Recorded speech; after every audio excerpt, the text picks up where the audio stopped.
Hello my dear friends, welcome to Lucky Education. और ये है हमारा लेक्चर नंबर 5 और आज हम देखेंगे पावर रिसोर्सेज के बारे में। ठीक है, अभी तक हमने मिनरल रिसोर्सेज किए थे, ये वाला टॉपिक हमारा फिनिश हो चुका है। अब हम देखेंगे पावर रिसोर्सेज के बारे में। पहली बात तो पावर रिसोर्सेज क्या होते हैं, सिंपल सा इतना समझ लो। पावर रिसोर्सेज ऐसे रिसोर्सेज होते हैं जिनसे हम एनर्जी जनरेशन करते हैं, एनर्जी जनरेट करते हैं, या फिर मैं अगर सिंपल भाषा में कहूँ तो ऐसे रिसोर्सेज जिनसे हमें एनर्जी मिलती है और उस एनर्जी का हम कई तरीके से इस्तेमाल करते हैं। उन रिसोर्सेज को हम बोलते हैं पावर रिसोर्सेज।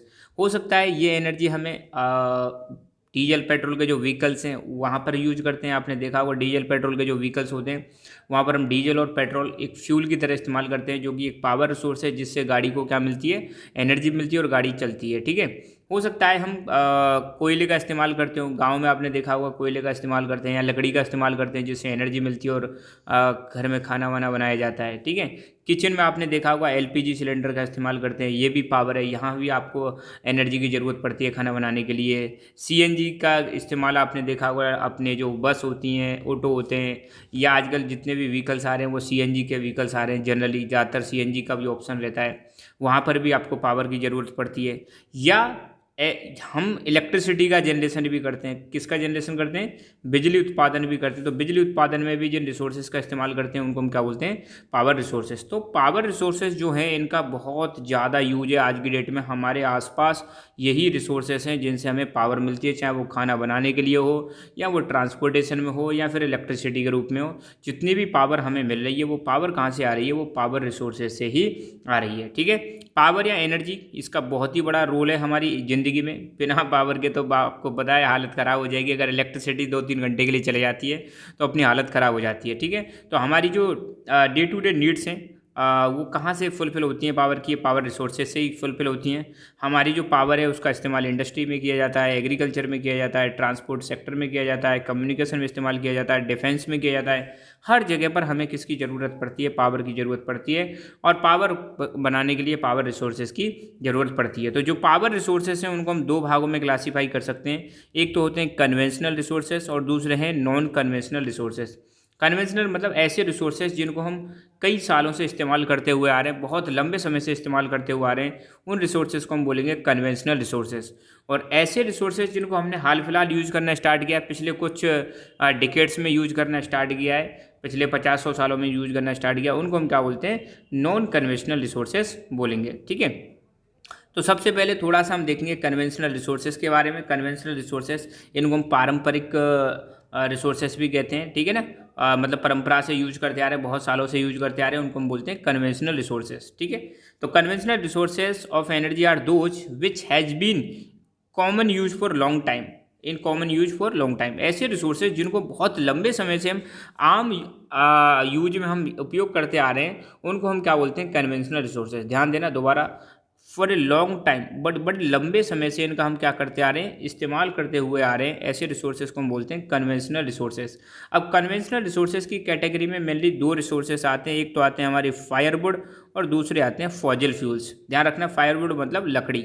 आपने देखा हो गांव में जनरली जो खाना वाना बनाया जाता है, आपको पता होगा वो सब किससे बनाया जाता है, जनरली लकड़ी का वहाँ पर बहुत ज़्यादा इस्तेमाल होता है। खाना वाना पकाने में चूल्हे में लकड़ी का इस्तेमाल होता है। ठीक है, तो लकड़ी बहुत इंपॉर्टेंट सोर्स है। पुराने समय से घर में जब एलपीजी सिलेंडर भी नहीं हुआ करता था तो खाना तो हम सिंपली लकड़ी से ही बनाते थे, और आज भी गांव में जनरली बहुत सारे लोग लकड़ी का इस्तेमाल करते हैं खाना बनाने के लिए। तो फायरवुड और फॉजिल फ्यूल्स, फॉजिल फ्यूल्स आपको पता ही है, ऐसे फ्यूल्स जो फॉजिल्स से बने हुए हैं, या प्लांट और एनिमल्स के जो रिमेन्स होते हैं उनको हम फॉजिल्स बोलते हैं, और उनसे जो फ्यूल मिलता है उनको हम बोलते हैं फॉजिल फ्यूल्स। तो फॉजिल फ्यूल्स की कैटेगरी में आपके आते हैं कोल, पेट्रोलियम ऑयल। अब पेट्रोलियम ऑयल में डीजल, पेट्रोल, केरोसिन, ये सारी चीज़ें, और नेचुरल गैस, ये सारे के सारे फ्यूल जो हैं फॉजिल फ्यूल्स। तो ध्यान रखना, कन्वेंशनल रिसोर्सेज ऐसे रिसोर्सेज जिनको हम बहुत लंबे समय से यूज करते आ रहे हैं उनको कन्वेंशनल रिसोर्स बोलते हैं। इसकी कैटेगरी में दो चीज़ आती है, एक तो फायरवुड और दूसरा है फॉजिल फ्यूल्स। ये दो मेन हैं कन्वेंशनल एनर्जी रिसोर्सेज। फायरवुड की बात करें तो इसके इस्तेमाल कुकिंग और हीटिंग दोनों के लिए किया जाता है, स्पेशली गांव में। ध्यान देना, हमारे देश में more than 50% of energy used by villagers comes from firewood. मतलब गांव में जो एनर्जी यूज की जाती है, एनर्जी जो मिलती है उनके गांव में, अब मतलब चाहे वो चूल्हा जलाने के लिए हो या किसी भी पर्पज़ के लिए हो, तो उसमें हम किसका इस्तेमाल करते हैं, फायरवुड का इस्तेमाल करते हैं। तो गाँव में आप सब लोग जानते होंगे किस किस के लिए लकड़ी का इस्तेमाल किया जाता है। ठीक है ना, फॉसिल फ्यूल्स की बात करें, पहली बात तो फॉसिल फ्यूल्स होते क्या हैं, यहाँ पे ये डेफिनेशन आ जाएगी कैसे बनते हैं। तो जो रिमेन्स होते हैं, रिमेन्स का मतलब है अवशेष, ध्यान रखना।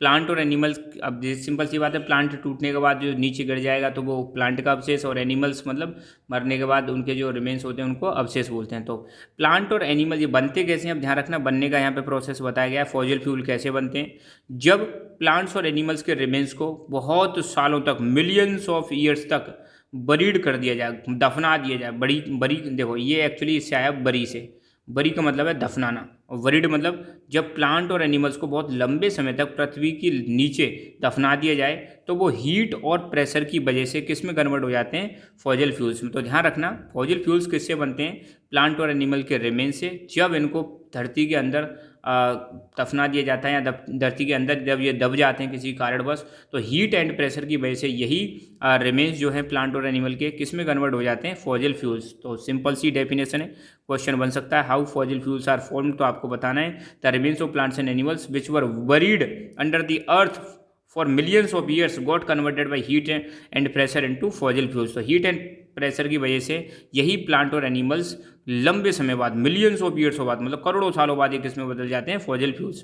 तो आप एक चीज़ ध्यान रखना, कोई पूछे कि फॉसिल फ्यूल बनने में कितना समय लगता है, तो आपको बताना है मिलियंस ऑफ ईयर्स, मतलब लाखों करोड़ों साल लग जाते हैं। 1 मिलियन का मतलब होता है 10 लाख, 1 मिलियन बराबर कितना होता है, 10 लाख। अब यहाँ तो मिलियंस की बात कर रहे हैं तो मतलब करोड़ों साल लग जाते हैं। तो फॉसिल फ्यूल्स आपको पता है लिमिटेड क्वांटिटी में, अगर एक बार खत्म हो गए तो खत्म हो गए, फिर दोबारा बनने में बहुत लंबा समय इनको लगेगा। और फॉसिल फ्यूल्स में क्या क्या चीज़ आती है, ध्यान रखना, कोल, पेट्रोलियम, नेचुरल गैस। कोल, पेट्रोलियम, नेचुरल गैस आती हैं फॉसिल फ्यूल्स में, और ये जो रिसोर्सेस हैं ये लिमिटेड क्वांटिटी में, ये चीज़ ध्यान रखना, ठीक है। तो इसमें 3 चीज़ आती हैं, कोल और पेट्रोलियम और नेचुरल गैस।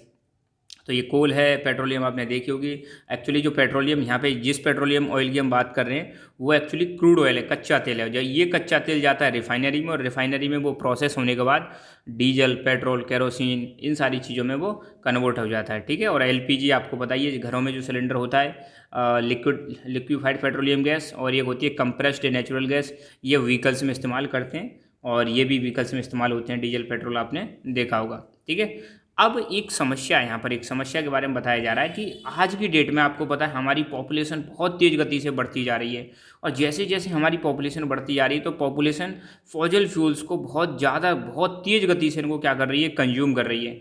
फॉसिल फ्यूल्स का जो रेट है बनने की, रेट ऑफ फॉर्मेशन जो वो बहुत कम है, जबकि रेट ऑफ कंजप्शन बहुत ज़्यादा हो चुकी है। अब सिंपल सी बात है, बन कम रहे हैं और यूज ज़्यादा हो रहे हैं, तो एक समय ऐसा आएगा कि ये क्या हो जाएंगे, फ्यूचर में एग्जॉस्ट हो जाएंगे। एग्जॉस्ट का मतलब पूरी तरह से खत्म हो जाएंगे। तो ध्यान रखना, आज की डेट में समस्या ये है कि विश्व की पॉपुलेशन जो है बहुत तेज़ गति से पॉपुलेशन हमारी बढ़ती हुई जा रही है, जिसकी वजह से फॉसिल फ्यूल्स का कंजप्शन जो है बहुत ज़्यादा बढ़ता जा रहा है, और तो आने वाले समय में, निकट फ्यूचर में, ये रिसोर्सेज पूरी तरह से एग्जॉस्ट हो जाएंगे, फिर हमारे पास यूज करने के लिए कुछ नहीं बचेगा। इसलिए ज़रूरत है कि इनकी जगह पर हमें अल्टरनेटिव देखने पड़ेंगे, और अल्टरनेटिव आने भी लगे हैं। जैसे आपने देखा होगा आज की डेट में इलेक्ट्रिक कार्स आ रही हैं, इलेक्ट्रिक व्हीकल्स आ रहे हैं, बहुत सारे इलेक्ट्रिक स्कूटीज़ आ रही हैं, आपने देखा होगा।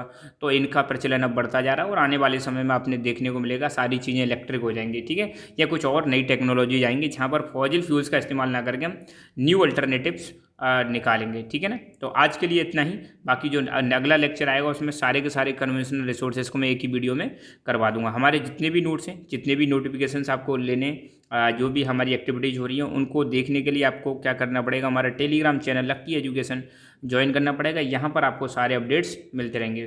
So thank you so much, keep learning, keep enjoying, and God bless you all.